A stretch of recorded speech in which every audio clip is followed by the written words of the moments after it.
ағарту министрі Ғани Бейсембаев қазақстандық білім беру ұйымдарында тамақтандыру сапасына күнделікті мониторинг жүргізілетінін мәлімдеді деп хабарлайды Сайтөтен ақпарат агенттігі.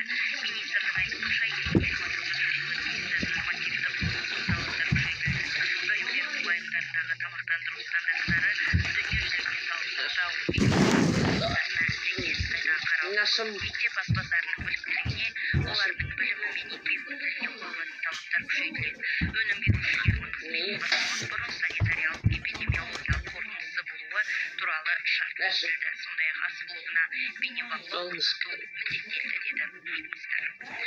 Ұлттық қауіпсіздік комитеті бас прокуратурасымен әрекеттесе отырып, Анталия қаласынан Алматыға халықаралық террористік ұйымның әрекетіне қатысы бар деген күдікпен Қазақстан Республикасының азаматын алып келді деп хабарлайды Саблон-кз. Тергеу материалдарына сәйкес ол елден Сирияға кетіп, қарулы топтардың біріне қосылған. Содан кейін Түркияға жетіп, сол жерде полиция органдарымен ұсталған. Оның өз еркімен Қазақстанға қайтып, заңмен қарастырылған қылмыстық жауапкершілікке тартуға дайын екені анықталды. Павлодарда қылмыс әлеміне танымал адам өндіріс кәсіпорнынан рейдерлік жолмен тартып алды деген күдікпен ұсталды деп хабарлайды Қазнұр-кз. Күдіктінің аты-жөні жарияланбады.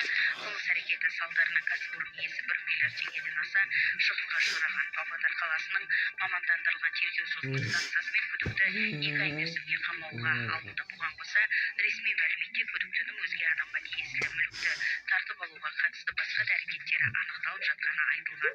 Осы іске қатысты басқа да мәлімет тергеу мүддесіне сай жарияланбайды.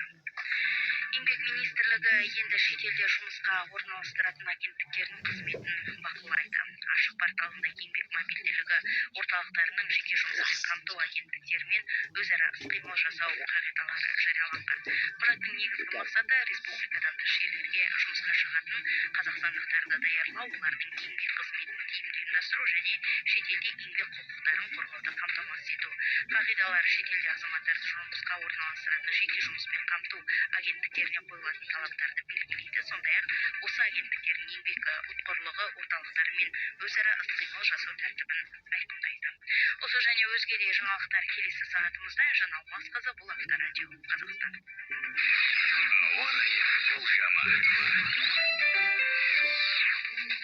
Бүгін Петропавл мен Екібастұзда -2, Қостанай Көкшетауда -1, Павлодарда 4 градус суық, Түркістан мен Таразда 13, Шымкентте 16 градус жылы, Қызылорда, Атырау, Ақтауда 7 градус жылы, Ақтөбеде +3, Оралда +4, Семейде +1, Өскемен, Жезқазғанда +2, Қарағандыда -1, Теміртауда 3 градус суық, Балқашта +5, Талдықорғанда 9 градус жылы, Астанада 7 градус аяз, Алматыда 8 градус жылы.